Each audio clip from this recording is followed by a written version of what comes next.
Salam semuanya.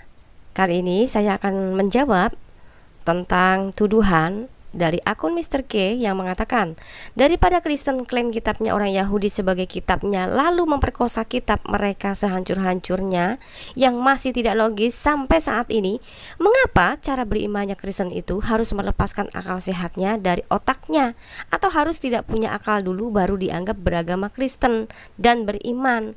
Artinya, jika ingin menjadi seorang Kristen itu harus gila dulu baru bisa nerima Kristen. Pantas para murtadin itu semuanya tidak punya akal alias ODGJ katanya. Saudara akun Mr. K, kami bukanlah ODGJ dan kami bukanlah iman buta yang hanya sekadar bisa membaca dan hanya sekadar bisa menghafal. Kami bukan hanya sekedar mengklaim bahwa kitab orang Yahudi adalah kitab kami, karena kami memiliki iman dasarnya semua dari bangsa Yahudi. Untuk saudara akun Mr. K ya, entah siapa kamu ya, saya nggak pernah mengenal kamu, intinya banyaklah belajar. Benarkah Kristen mengklaim kitab orang Yahudi sebagai kitabnya? Jawabannya adalah iya. Yang pertama, iman Kristen dasar sejarahnya dari bangsa Yahudi, karena Kristen percaya bahwa keselamatan datang dari bangsa Yahudi.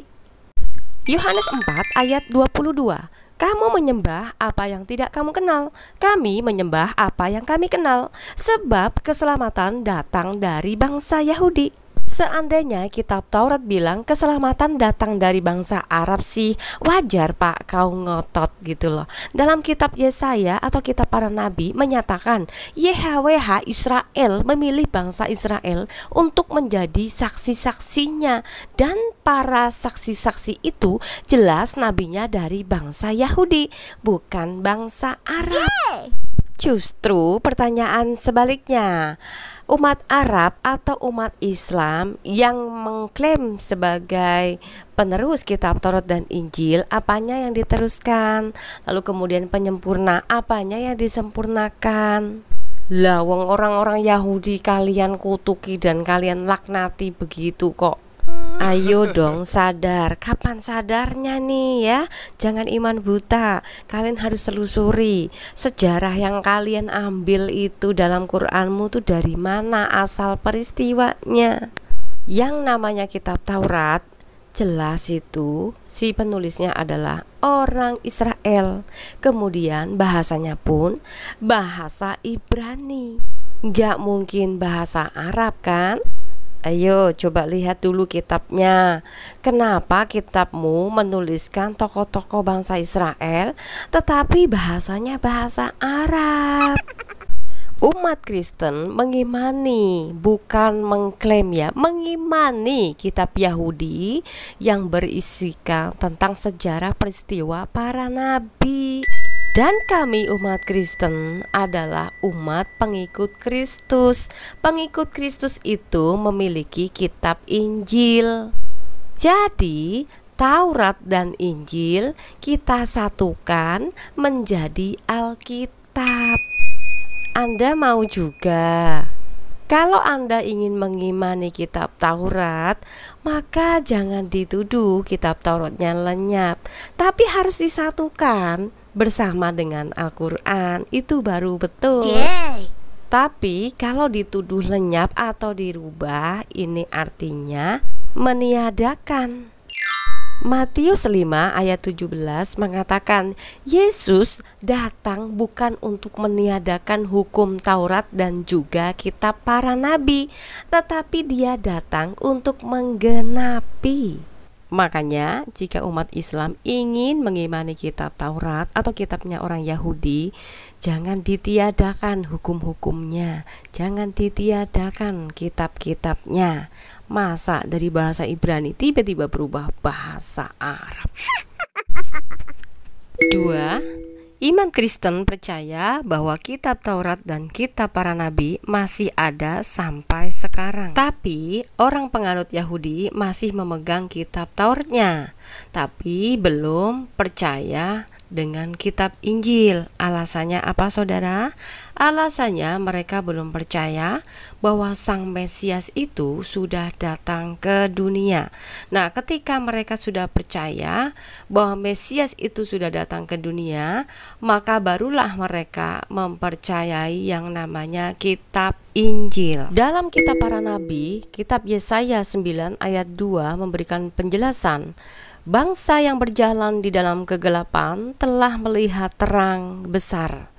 Lalu kemudian kita lihat di Yesaya 9 ayat 5-nya. Sebab seorang anak telah lahir untuk kita, seorang putra telah diberikan untuk kita.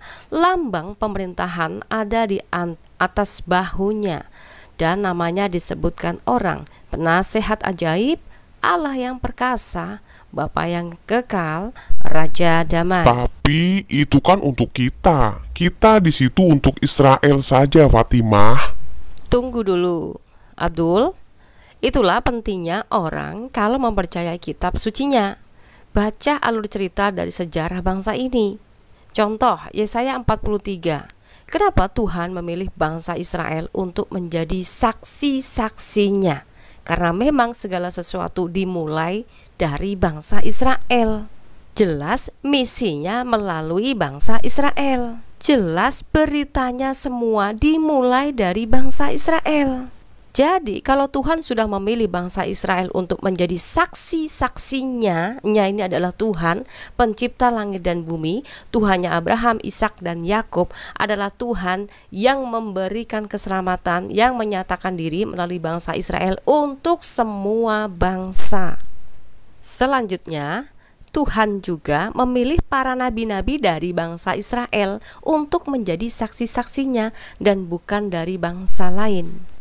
Ketiga, iman Kristen percaya pada Yesus yang adalah Sang Mesias bukan saja sebagai penyelamat dunia, tetapi Kristus telah menggenapi hukum Taurat, juga kitab para nabi-nabinya. Makanya sekali lagi saya sampaikan Matius 5 ayat 17, Yesus mengatakan, janganlah kamu menyangka bahwa aku datang untuk meniadakan hukum Taurat atau kitab para nabi. Aku datang bukan untuk meniadakannya, melainkan untuk menggenapinya.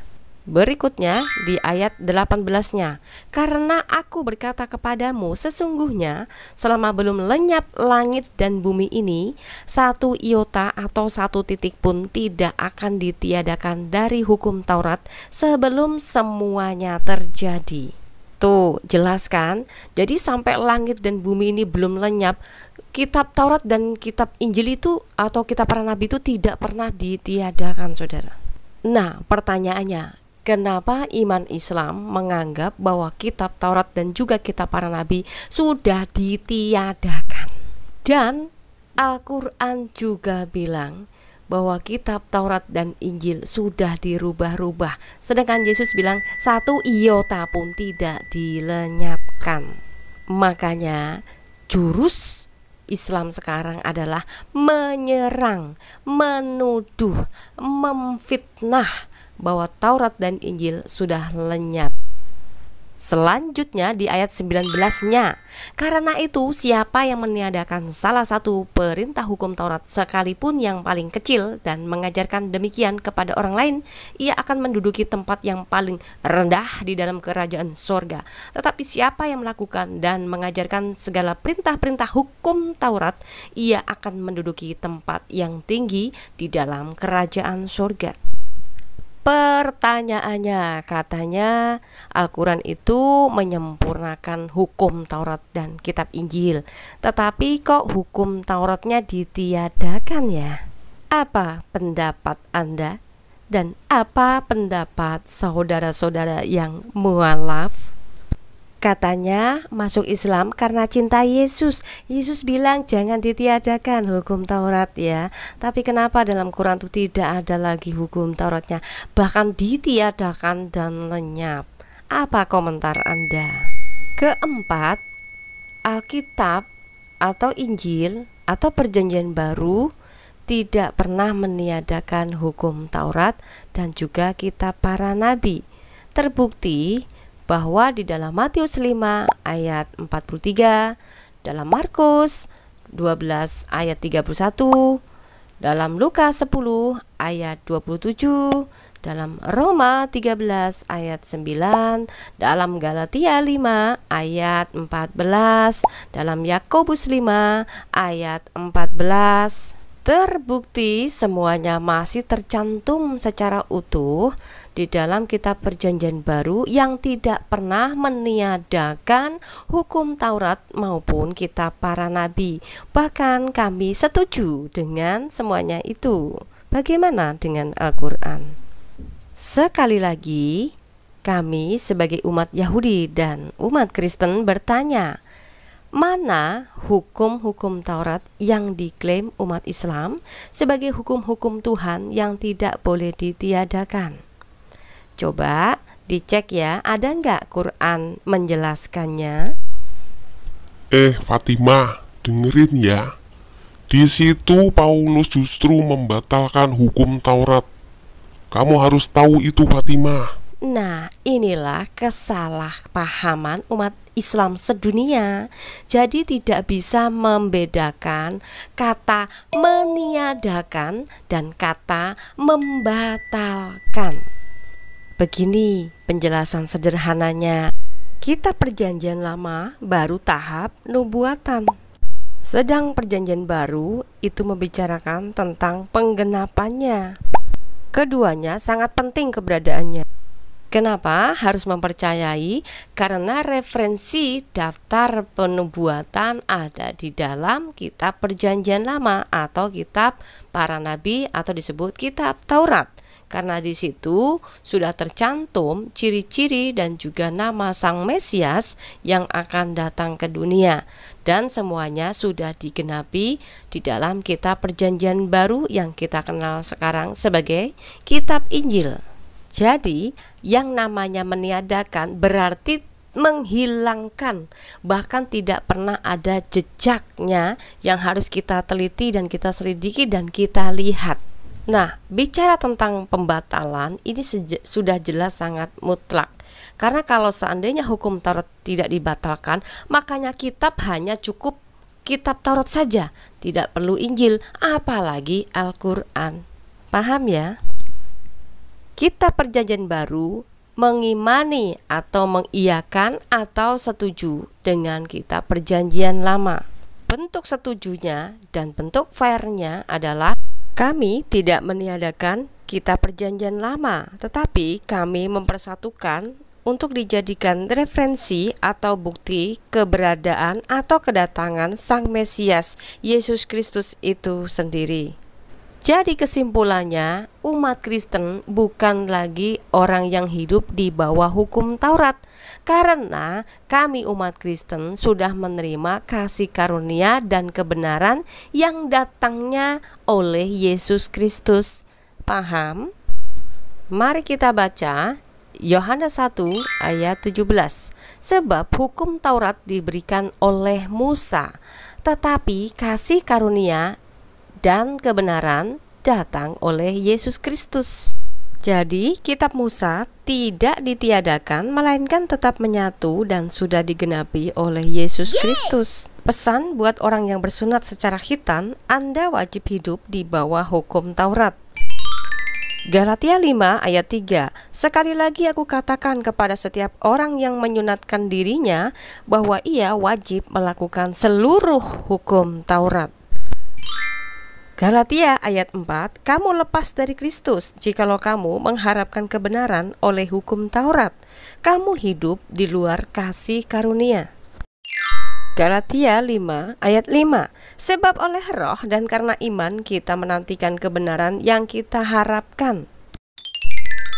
Galatia 5 ayat 6-nya, sebab bagi orang-orang yang ada di dalam Kristus Yesus, hal bersunat atau tidak bersunat tidak mempunyai sesuatu arti, hanya iman yang bekerja oleh kasih.